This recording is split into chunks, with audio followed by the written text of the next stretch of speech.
معجزہ ایک یہ بھی ہوگا آپ کے آنے کے بعد، معجزہ ایک یہ بھی ہوگا آپ کے آنے کے بعد، دھوپ بن جائے گی سایہ آپ کے آنے کے بعد، آپ کے آنے سے پہلے موت ہے یہ زندگی،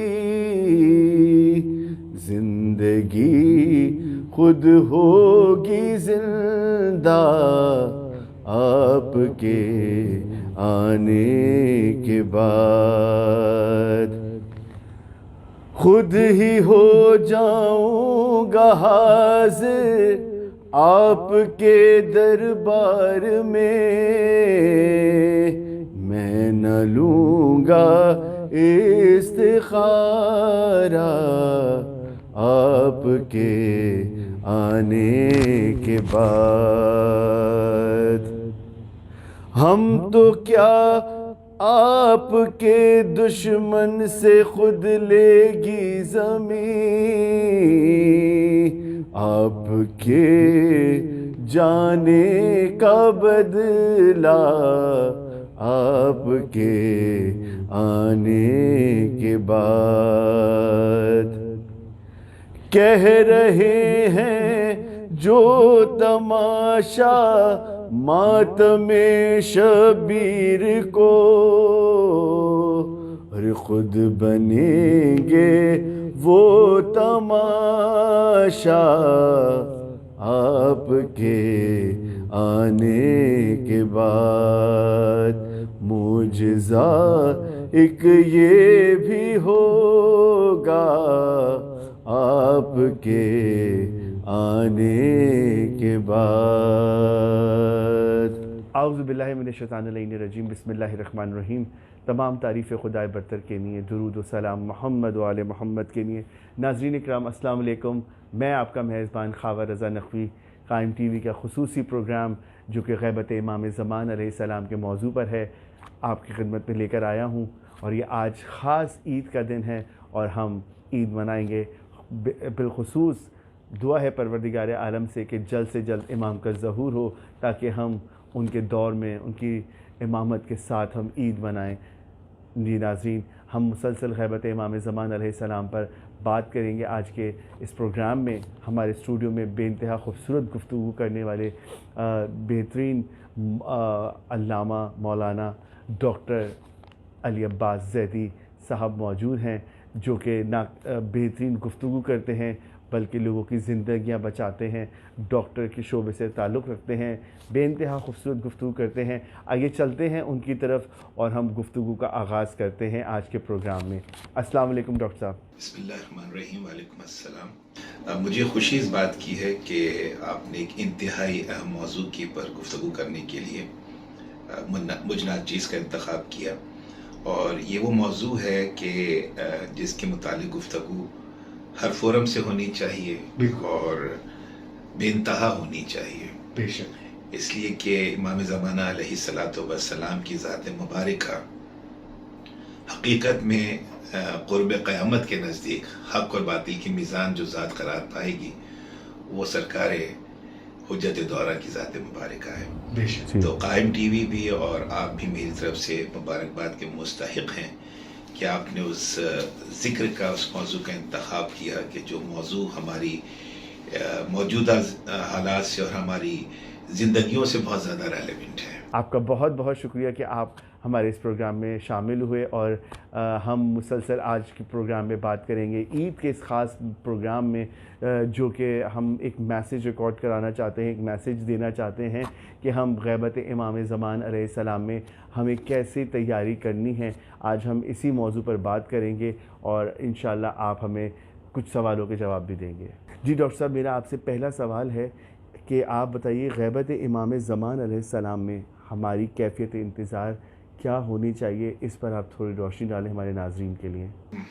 نقوی صاحب، بے انتہا اہم سوال امام زمانہ علیہ الصلوۃ والسلام کی ذات مبارکہ کے حوالے سے آپ نے اس وقت ناظرین کے سامنے اور میرے سامنے رکھا ہے۔ کیفیت منتظرین امام زمانہ، یہ وہ موضوع ہے کہ جس موضوع کو ہمیں ہر فورم سے تواتر کے ساتھ بیان کرنا چاہیے، اس لیے کہ جب تک کہ ہم اس کیفیت کو حاصل نہیں کریں گے جو اس منتظر کے منتظرین کی کیفیت ہے، سبحان اللہ، تو ہم خود کو امام کے غلاموں میں شامل نہیں کر سکتے۔ بے شک۔ اور ظاہر دیکھیے، ہر شے کا کوئی جو بھی نظریہ ہم رکھتے ہیں اس کا کوئی نہ کوئی مقصد ہوتا ہے، جی، اور بغیر مقصد کے کوئی بھی نظریہ نہ پنپتا ہے اور نہ ہی نتیجہ آور ثابت ہو سکتا ہے۔ اگر ہم خود کو منتظرین امام وقت کہتے ہیں، جو کہ ظاہر ہم سب ہیں، ہر چند کہ اگر ہم اس کے لیے اس کیفیت کو اختیار نہ کریں جو حقیقت میں درکار ہے، لیکن حقیقت یہ ہے کہ اس منتظر کا انتظار کرنا رب ذوالجلال نے ہر شے کی فطرت میں رکھ دیا ہے، سبحان اللہ، سبحان اور اس فطری تقاضے کو اپنے اندر محسوس کرنا، اور محسوس کرنے کے بعد اس کے لیے جو ریکوائرڈ چیزیں ہیں ان کو اپنی زندگی کا حصہ بنانا، یہ ہمارا فرض اولین ہونا چاہیے۔ سبحان اللہ۔ کیفیت منتظرین امام زمانہ، دیکھیے امام زمانہ کی ذات مبارکہ وہ ذات نہیں کہ جس کو ہم کسی دن تک مخصوص رکھیں، کسی تاریخ تک مخصوص رکھیں، لائک نیمہ شعبان آئے اور ہم امام علیہ الصلوۃ والسلام کے ذکر کی محفلیں منعقد کریں، امام کی بارگاہ میں عریضہ روانہ کریں اور امام سے اپنے جذباتی اور قلبی لگاؤ کا اظہار کریں۔ This is not quite enough۔ یا شب جمعہ آئے اور ہم امام کو یاد کریں اور امام کی یاد میں گریہ کریں، یا جمعے کی صبح ہو اور ہم ناطب بن کر بارگاہ امام زمانے میں ندبہ کریں، یہ سب چیزیں اپنی جگہ پر، لیکن ذات یوسف زہرا فقط نیمہ شعبان تک، فقط شب جمعہ تک، فقط روز جمعہ تک محدود نہیں ہونی چاہیے۔ بے شک۔ امام عالی مقام کی ذات مبارکہ، حجت دورہ کی ذات مبارکہ، وہ ذات مبارکہ ہے کہ جس ذات سے لمحے بھر کے لیے بھی مجھے غافل نہیں رہنا ہے، بے شک، لمحے بھر کے لیے بھی، not even a single moment of a منتظر امام وقت، ایسا نہیں ہونا چاہیے کہ جس میں خیال امام وقت نہ ہو، واہ، سبحان اللہ، جس میں اپنے امام کے لیے تڑپ موجود نہ ہو۔ ایک لمحہ بھی میری زندگی کا ایسا نہیں ہونا چاہیے، اور اس ایک لمحے کو حاصل، یعنی زندگی کے ہر لمحے کو انتظار امام زمانہ کا لمحہ بنانے کے لیے مجھے اپنے کردار میں، مجھے اپنی زندگی میں، مجھے اپنے نشست و برخاست میں، اپنی رفتار و گفتار میں، اپنے رشتوں کو نبھانے میں، اپنے معاش کے حصول میں، اپنے تعلیمی مراحل کو طے کرنے کے لیے مجھے ان تمام چیزوں کو اس کے مطابق کرنا ہوگا جو میرا امام چاہتا ہے، واہ واہ، سبحان اللہ، بے شک، جو زمانے کا امام چاہتا ہے۔ میرا کوئی بھی قدم میری اپنی مرضی کے لیے نہ ہو بلکہ امام کی رضا کے لیے ہو، واہ، اس لیے کہ اگر امام راضی ہے تو رب راضی ہے۔ رب راضی، واہ واہ، اگر میں اپنے امام تک پہنچ جاتا ہوں تو پھر میرا امام مجھے میرے رب تک پہنچاتا ہے۔ واہ واہ، بے شک، تو اپنے امام کا خیال میں اپنے ذہن میں ہر وقت رکھوں۔ آپ جیسے آپ نے سوال دیا مجھے کہ کیفیت منتظرین امام وقت کیا ہونی چاہیے، تو علماء اور عرفاء جو بیان کرتے ہیں کہ امام زمانہ کا جو حقیقی منتظر ہے، اگر سمرائز کروں تو ایک جملہ یوں بنتا ہے کہ اس کی زندگی کا کوئی بھی لمحہ خیال امام وقت سے خالی نہیں ہونا چاہیے۔ یہاں تک کہ بحث موجود ہے کتابوں کے اندر کہ میں اپنے نوجوانوں کے لیے بیان کروں، اس لیے کہ الٹیمیٹلی مجھے یہی میں سمجھتا ہوں کہ آپ کا مقصد نوجوانوں کو موٹیویٹ کرنا ہے ایک انتہائی ریلیونٹ موضوع کی طرف، اور ظاہر ہے یہ یوتھ ہی ہماری ہوپ ہے، ہمارا کل ہے، تو ہمیں ان کو اس سانچے میں ڈھالنا ہے جس سانچے میں ڈھل کر انسان ایک مہدوی معاشرے کے لیے خود کو تیار کرتا ہے، کیا ایک ولایتی معاشرے کے لیے خود کو تیار کرتا ہے۔ بات، تو نقوی صاحب، جو کیفیت منتظرین امام وقت ہے وہ کیفیت یہ ہونی چاہیے کہ اگر کوئی آہٹ میری کانوں سے ٹکرائے تو میرا پہلا دھیان یہ ہونا چاہیے کہ میرے زمانے کا امام کا بلاوا آیا ہے۔ واہ، اگر کوئی میرے گھر کے